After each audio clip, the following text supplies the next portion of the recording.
Kidney failure के cases दिन प्रतिदिन बढ़ते ही जा रहे हैं। किडनी को संस्कृत में वृक्क बोलते हैं। वृक्क दोष बहुत तेजी से बढ़ रहे हैं। जैसे जैसे हम एलोपैथिक दवाइयाँ ज़्यादा खाते जा रहे हैं, जैसे जैसे हम फर्टिलाइजर्स, पेस्टिसाइड्स, इंसेक्टिसाइड्स का प्रयोग करते जा रहे हैं, इससे एक तरफ यूरिया, डीएपी और तमाम तरह के खतरनाक कीटनाशकों से, रासायनिक प्रयोग से जो हम खेती कर रहे हैं, उससे किडनी का रोग बढ़ रहा है। बीपी, शुगर और कैंसर की बीमारी, इनफर्टिलिटी और चमड़ी के रोग, यहाँ तक कि मानसिक विकलांगता, विकलांग बच्चे पैदा हो रहे हैं। ये किडनी की प्रॉब्लम, और इसका इलाज कोई नहीं है। जैसे ही आपका क्रिएटिनिन लेवल 1.5 से ज़्यादा जाता है तो समझ लो आपकी किडनी खराब होनी शुरू हो गई। 2-3 जब क्रिएटिनिन लेवल पहुंचा तो समझ लो आपको फिर डायलिसिस कराना पड़ेगा और बाद में किडनी को ट्रांसप्लांट करना पड़ेगा। लेकिन हम मैक्सिमम लोगों को किडनी ट्रांसप्लांट से बचा लेते हैं। एक तो प्राणायाम करवाते हैं, प्राणायाम करते ही एकदम से क्रिएटिनिन लेवल कंट्रोल आ जाता है। आपकी जो है निष्क्रिय हुए किडनी की जो कोशिकाएं हैं, सेल्स हैं, वो सक्रिय हो जाते हैं। कपालभाति प्राणायाम ये 5-10 मिनट से शुरू करके आधा घंटे तक करवा देते हैं। अनुलोम विलोम प्राणायाम ये भी आधा घंटा करवा देते हैं। बाकी 8 प्राणायामों का पूरा जो पैकेज है उसको करवाते हैं। सबसे छोटे उंगली के टॉप पर दबाते हैं और हथेली के बीच में दबाते हैं। जिनको ये किडनी फेलियर की प्रॉब्लम होती है उनका बीपी भी बढ़ जाता है, उनको फिर ये जो है रिंग फिंगर के टॉप पर भी दबाना चाहिए। ये भी बड़ा उसमें लाभप्रद होता है। जब बीपी बहुत ज़्यादा बढ़ता है किडनी के रोगियों का तो उससे और ज़्यादा किडनी फिर डैमेज होती है, इसलिए उनको मुक्तावटी भी साथ साथ खिला देते हैं। वृक्कदोषर क्वाथ 1-1 चम्मच और वृक्कदोषर वटी 1-1 गोली और पुनर्नवादी मंडूर आवश्यकता होने पर उसको चंद्र प्रभावटी और गोक्षरादि गुगुल भी देते हैं। यह वैद्य के परामर्श आप पतंजलि चिकित्सालयों से ले सकते हैं। सुबह नीम के पत्तों का रस, शाम को पीपल के पत्तों का रस 1-1 चम्मच पिला देते हैं और हम देखते हैं कि जो निष्क्रिय हुए किडनी के जो सेल हैं वो सक्रिय होने लगते हैं। क्रिएटिनिन लेवल एकदम नॉर्मल आने लगता है। जिनका 14 पॉइंट तक पहुंच गया था उनको हमने ठीक किया, और यूरिया जो 40 से नीचे होना चाहिए, जिनका 100, 150, 200 तक पहुँच गया था उनको भी हमने नॉर्मल किया है। प्राणायाम नियमित रूप से करा करके और आयुर्वेद की औषधियाँ दे करके, इसमें प्रोटीन डाइट को थोड़ा कम कर देते हैं, नमक को तुरंत बंद कर देते हैं, नमक बंद करवा देते हैं, प्रोटीन डाइट कम करा देते हैं, दालें भी बंद करवा देते हैं। और हम देखते हैं उसका फिर जैसे ही वो इलाज शुरू करता है, मैक्सिमम लोगों को हम किडनी ट्रांसप्लांट से बचा लेते हैं। और जो प्रारंभ में हमारे पास में आ जाते हैं उनको तो डायलिसिस के लिए भी नहीं जाना पड़ता। डायलिसिस और किडनी ट्रांसप्लांट समाधान नहीं है। समाधान है कपालभाति, प्राणायाम, आयुर्वेदिक और प्राकृतिक उपचार।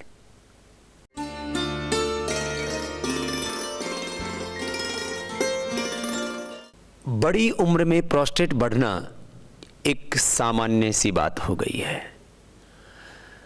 जैसे ही व्यक्ति की उम्र 40, 45, 50, 60 के आसपास पहुंचती है तो मैक्सिमम लोगों का प्रोस्टेट बढ़ जाता है। नॉर्मल वेट इसका 20 ग्राम होता है, तो फिर ये 30, 40, 50, 60 ग्राम, किसी का तो 100 ग्राम तक पहुंच जाता है। और ऐसी स्थिति में प्रोस्टेट कैंसर तक की प्रॉब्लम हो जाती है। प्रोस्टेट का ऑपरेशन करते हैं तो फिर दोबारा से बढ़ जाता है। इसका स्थायी समाधान क्या है? इसका स्थायी समाधान है कपालभाति प्राणायाम। जिनका भी प्रोस्टेट 40, 50, 60 ग्राम तक का हो गया था, 100 ग्राम तक का हो गया था, उनको भी नियमित रूप से हमने कपालभाति करवाया और जो है हथेली के बीच में यहाँ से इस पॉइंट को दबाया और हमने पाया कपालभाति प्राणायाम करने से, थोड़ा सा एक्यूप्रेशर करने से प्रोस्टेट 100% कंट्रोल में आ जाता है। नहीं तो प्रोस्टेट कैंसर की प्रॉब्लम हो जाती है। जब प्रोस्टेट बढ़ जाता है तो व्यक्ति को बार बार पेशाब के लिए जाना पड़ता है। दिन में भी बार बार पेशाब के लिए जाना पड़ता है। एक बार में पूरा पेशाब नहीं होता है, थोड़ा थोड़ा करके पेशाब होता रहता है। और जिनकी 50-60 साल की उम्र है, ऐसे बुजुर्गों को फिर रात को भी बार बार पेशाब के लिए उठना पड़ता है। नींद पूरी नहीं हो पाती है और बहुत तकलीफ होती है और पेशाब पर कंट्रोल नहीं हो पाता है। ऐसी परिस्थिति में फिर उनको चंद्र प्रभावटी और गोक्षरादि गुग्गुल का भी हम प्रयोग करवा देते हैं। जो चंद्र प्रभावटी और गोक्षरादि गुग्गुल ये भी ज़बरदस्त लाभ करते हैं प्रोस्टेट के रोग में। विषत इंदुकवटी, ये जिनको बार बार पेशाब आता है उसके लिए बहुत अधिक लाभ करती है, तो ये भी एक एक गोली खिलाई जा सकती है। एक खास बात प्रोस्टेट के रोगियों के लिए, लौकी का जूस, 7 पत्ते तुलसी के और लगभग 5 काली मिर्च, ये मिला करके जब पिलाते हैं तो ये अद्भुत लाभ करता है। और मैंने तो देखा इससे प्रोस्टेट कैंसर तक भी लोगों का अच्छा हो जाता है। तो कपालभाति प्राणायाम करना ना भूलें, नहीं तो आपको भी बड़ी उम्र में प्रोस्टेट की प्रॉब्लम होने वाली है। जैसे जैसे उम्र बढ़ती है वैसे वैसे प्रोस्टेट की प्रॉब्लम होने लगती है, वैसे वैसे हार्ट की प्रॉब्लम, बीपी की प्रॉब्लम, शुगर की प्रॉब्लम, आर्थराइटिस की प्रॉब्लम, अस्थमा की प्रॉब्लम होने लगती है। आंखें कमज़ोर हो जाती हैं, नस नाड़ियाँ कमज़ोर हो जाती हैं। लेकिन यदि आप भस्त्रिका, कपालभाति, अनुलोम विलोम, भ्रामरी, उद्गीत आदि प्राणायाम करते रहते हैं तो आप 100 साल तक स्वस्थ जीवन जीते हैं। प्रोस्टेट के लिए हमने 1-2 पर नहीं, हजारों, लाखों, करोड़ों लोगों पर कपालभाति का प्रयोग किया है और 100% कपालभाति से प्रोस्टेट की प्रॉब्लम अच्छी होती है।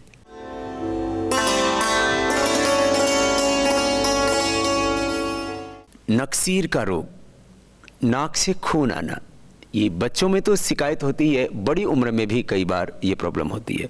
और यदि सही वक्त पर हम इसका इलाज नहीं करते तो ये समस्या लगातार बनी रहती है और कई बार तो नक्सीर 15-15, 20-20 मिनट, आधा घंटे तक चलती रहती है और आधा लीटर से लेकर के 1-1 लीटर तक खून निकल जाता है। ये बहुत खतरनाक होता है। क्या करें? एलोपैथी में तो इसकी कोई दवाई नहीं है, लेकिन आयुर्वेद में और जो है प्राकृतिक चिकित्सा में ये बहुत साधारण सी बीमारी है। छोटे छोटे उपाय करके आप नक्सीर से छुटकारा पा सकते हैं। मैं भी बचपन में इसका भुक्तभोगी हूँ, मुझे भी ये समस्या थी। तो मेरी माँ ने मुझे दही को भिगो करके और सुबह सुबह खाली पेट, वो रई मारा दही बोलते हैं, अध भिगोया दही, माने मक्खन निकलने से पहले ही एक बड़ा गिलास वो पिला दिया। ऐसे मैंने लगभग शायद 10-15 दिन ये पिया होगा। उसके बाद आज तक कभी ज़िंदगी में नक्सीर नहीं हुई। नक्सीर का एक बहुत साधारण सा उपाय आपको बताते हैं। शीशम के पत्तों का रस निकाल के 5-7 बूंद एक नाक में, 5-7 बूंद दूसरी नाक में, शीशम के पत्तों का रस अथवा पीपल के पत्तों का रस ये नाक में डालने से नक्सीर हमेशा के लिए बंद हो जाती है। ऐसे ही नक्सीर जो है निकल रही हो और उसके लिए तुरंत क्या करें, तो तुरंत पीपल के पत्तों का रस अथवा शीशम के पत्तों का रस ये कूट करके उसका रस निकाल करके नाक में डाल दीजिए। एक क्षण में नक्सीर बंद हो जाती है। शीशम के पत्तों को कुछ दिन लगातार पीने से भी फिर कभी नक्सीर की प्रॉब्लम होगी नहीं। वैसे भी जिनके हाथ पैरों में बहुत पसीने आते हैं, पूरे शरीर में बहुत पसीने आते हैं, हॉट फ्लैशेस की प्रॉब्लम है, बहुत गर्मी रहती है, शीशम के पत्ते बहुत ठंडे होते हैं। ये धातु रोगों से लिकोरिया से लेकर के और ज़्यादा पसीना आना और हाथों पैरों में खास करके पसीना आना और नक्सीर आना, इसको की तो ये अक्सीर दवाई है। शीशम के पत्तों के साथ बिल्व के भी पत्तों का प्रयोग करें तो नक्सीर में जल्दी लाभ हो जाता है। जलनेति करने से भी नक्सीर की प्रॉब्लम दूर होती है और अनुलोम विलोम प्राणायाम ये भी नक्सीर की अक्सीर दवाई है।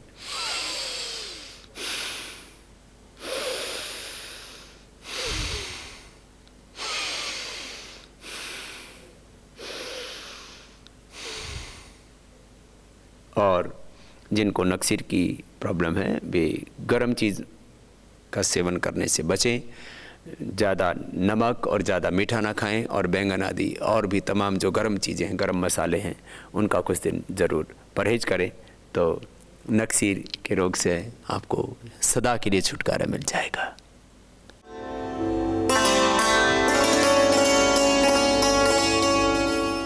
गर्भवती महिलाएं, प्रेग्नेंट लेडीज़ योग में क्या कर सकती हैं जिससे कि वो खुद भी स्वस्थ रहें और एक स्वस्थ बच्चे को वो जन्म दे सकें। आजकल जन्म से ही बीमार बच्चे पैदा हो रहे हैं। जन्म से ही बच्चों को हार्ट में छेद है, पैदा होते ही बच्चों को जॉन्डिस हो जाता है, जन्म से ही बच्चों को कैंसर हो रहा है, जन्म से ही बच्चों को आर्थराइटिस हो रहा है, जन्म से ही बच्चों को भयंकर स्किन की बीमारी हो रही है। सीपी चाइल्ड की संख्या बढ़ती जा रही है। मानसिक रूप से, बौद्धिक रूप से, शारीरिक रूप से विकलांग बच्चे पैदा हो रहे, और पैदा होते ही बच्चों को जन्म से ही मस्कुलर डिस्ट्रोफी की प्रॉब्लम है। ऐसे खतरनाक रोग बच्चों को हो रहे हैं, उनके नाम सुनते ही अपने होश उड़ जाते हैं। स्वस्थ बच्चे माताएं पैदा करें, इसके लिए जरूरी है कि वो गर्भावस्था में योग करें। गर्भवती महिलाओं को बहुत धीमी गति से भस्त्रिका प्राणायाम करना चाहिए। कपालभाति प्राणायाम, बाह्य प्राणायाम, यह उनके लिए वर्जित है। अग्निसार क्रिया भी वर्जित है। लेकिन थायराइड की प्रॉब्लम है तो उज्जाई प्राणायाम जरूर किया करें। अनुलोम विलोम प्राणायाम बहुत जरूरी है माँ का स्ट्रेस कंट्रोल करने के लिए, उसका बीपी कंट्रोल में रखने के लिए, उस माँ की मानसिक शांति के लिए, और जो है बच्चे को भी पूरा ऑक्सीजन मिले उसके लिए।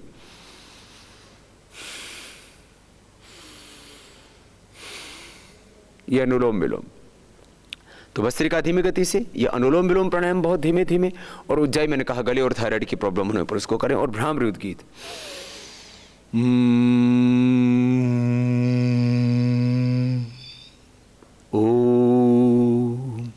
ये गर्भवती माताओं को जरूर करना चाहिए। और ये अंगूठे के नीचे थायराइड का पॉइंट भी दबा लिया करें। गले का पॉइंट दबाएंगे, थायराइड का पॉइंट दबाएंगे माता बहनें, तो उनका थायराइड कंट्रोल रहेगा। क्योंकि प्रेग्नेंट अवस्था में थायराइड की दवाई लेना बहुत खतरनाक होता है बच्चे के लिए। बुखार की दवाई और इसी तरह से बीपी की दवाई, तो उज्जाई करके और ये गले का पॉइंट दबा करके, थायराइड का पॉइंट दबा करके थायराइड को कंट्रोल करें। बीपी की प्रॉब्लम हो जाती है तो मुक्तावटी एक एक गोली सुबह शाम चबा करके खा लिया करें। इससे बच्चे को कोई नुकसान नहीं होगा और आपका बीपी भी कंट्रोल रहेगा। बुखार होने पर पैरासीटामोल, क्रॉसिन और तमाम बुखार की दवाएं ना खाएं, इससे बच्चों को बहुत दिक्कत हो सकती है। आपके बच्चे विकलांग हो सकते हैं और बच्चों को पैदा होते डायबिटीज़ हो सकती है। इसलिए माताओं को गर्भावस्था में बुखार आने पर गिलोय का क्वाथ पीना चाहिए अथवा गिलोय घनवटी खानी चाहिए, अमृता सत लेना चाहिए, सुदर्शन घनवटी आदि ऐसी औषधि, आयुर्वेद की औषधियाँ लेकर के अपने बुखार को ठीक करना चाहिए। माताओं को यदि गर्भावस्था में सूजन आ जाता है तो उनको दशमूल क्वाथ बहुत थोड़ी मात्रा में, अथवा सबसे अच्छा सेफ है वह है सर्वकल्प क्वाथ या पुनर्नवा का क्वाथ। मैंने देखा जिन माताओं बहनों को बहुत सूजन की प्रॉब्लम थी, उनको पुनर्नवा और गोखरो ही थोड़ा पिला दिया, उसी से उनका जो है वो स्वेलिंग की प्रॉब्लम दूर होगी। किसी लेडी को गर्भावस्था में बच्चे के रहते रहते भी ब्लीडिंग होती रहती है, उससे जच्चा और बच्चा अर्थात माँ और उसके गर्भ में पल रही संतान दोनों को खतरा पैदा हो सकता है। ऐसी अवस्था में उनको शीशम के पत्तों को पिलाया और ये पाया कि उनकी ब्लीडिंग बंद हो गई और माँ और उसके गर्भ में पल रही संतान दोनों ही स्वस्थ रहे। ऐसे ये कुछ उपाय हैं योग के, प्राकृतिक चिकित्सा के, जो गर्भवती माताओं को जरूर अपनाने चाहिए। गर्भवती महिलाओं को प्रणव का, गायत्री का जप करना चाहिए, उनको स्वाध्याय करना चाहिए, उनको ध्यान करना चाहिए और अश्लीलता से बचना चाहिए। जो टीवी के ऊपर हम मर्डर और रैप और तमाम तरह की हिंसक और अश्लील प्रोग्राम देखते हैं, उससे बच्चों पर बचपन से ही कुछ संस्कार पड़ते हैं। इसलिए जो हमारी 16 संस्कारों की पावनी परंपरा है उसमें माताओं को जरूर दीक्षित होना चाहिए। गर्भवती महिलाएं यदि योग करेंगी तो खुद भी स्वस्थ रहेंगी और स्वस्थ बच्चों को जन्म देंगी। रामकृष्ण फिर से, दयानंद फिर से धरती पर, स्वामी विवेकानंद, भगत सिंह, चंद्रशेखर आज़ाद, महाराणा प्रताप, छत्रपति शिवाजी सुभाष चंद्र बोस जैसे क्रांतिकारी वीर और वीरांगनाएं, रानी चेन्नम्मा, रानी लक्ष्मीबाई जैसी वीरांगनाएं फिर से धरती पर पैदा होंगी।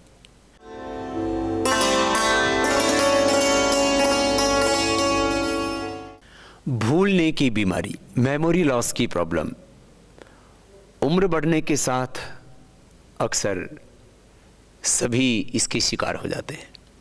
किसी बच्चे की भी मेमोरी वीक होती है, उनका IQ लेवल कम होता है, एकाग्रता भी कम होती है। भस्त्रिका, कपालभाति, से लेकर के अनुलोम विलोम भ्रामरी उद्गीत, सभी ये जो प्राणायाम हैं ये कंसंट्रेशन को बढ़ाते हैं, IQ लेवल को बढ़ाते हैं।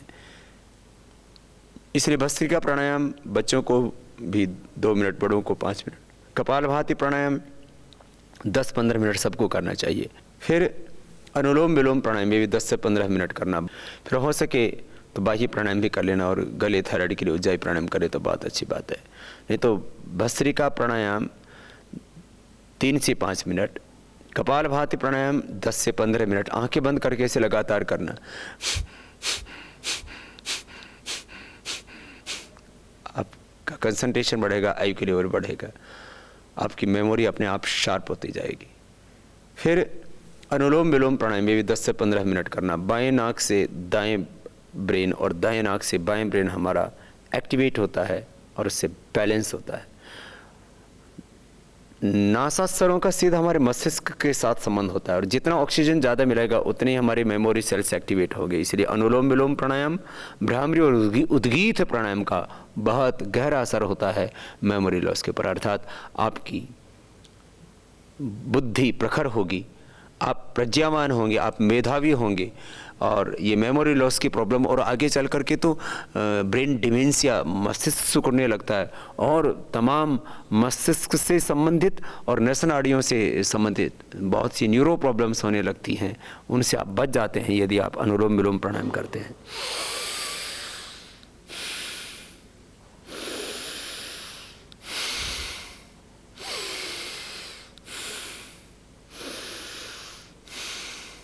आंखें बंद करके आप 10 मिनट कपालभाति, 10 मिनट अनुलोम विलोम और 5 से 10-11 बार तक भ्रामरी उद्गीत प्राणायाम कीजिए। मेमोरी लॉस की प्रॉब्लम से आप पूरी तरह से मुक्त हो जाएंगे। मस्तिष्क ज़्यादा ही वीक है तो आप मेधावटी 1-1 गोली सुबह शाम ले सकते हैं। ज़्यादा ही मस्तिष्क में दुर्बलता है तो आप 2-2 गोली भी खा सकते हैं। बादाम रोगन आप ले सकते हैं दूध के साथ। बादाम आप रात को भिगो के सुबह खाली पेट ले सकते हैं। अखरोट आप खा सकते हैं। बादाम और अखरोट मस्तिष्क के लिए बहुत अच्छे होते हैं। अमृत रसायन का सेवन कर सकते हैं। ब्राह्मी शंखपुष्पी का पाउडर भी आप सुबह शाम 1-1, 2-2 ग्राम ले सकते हैं। ज्योतिषमती मालकांगनी उसको बोलते हैं, उसके भी 2-3 बीज जो है वो आप पाउडर करके ऐसे दूध या पानी के साथ ले सकते हैं। वचा आयुर्वेद में मस्तिष्क के लिए बहुत अच्छी होती है, उसका भी 1-2 ग्राम जो है पाउडर आप दूध या पानी के साथ ले सकते हैं। गाय का दूध और गाय का घी ये मस्तिष्क के लिए बहुत अच्छा होता है। मेमोरी लॉस के लिए भी बहुत उपयुक्त है ये। ध्यान करने से, सांसों के ऊपर ध्यान करने से आपकी मेधा शक्ति प्रबल होती है। तो प्राणायाम और ध्यान ये कंसंट्रेशन को बढ़ाने के लिए, IQ लेवल को बढ़ाने के लिए, मेमोरी को शार्प करने के लिए बहुत ही महत्वपूर्ण होते हैं।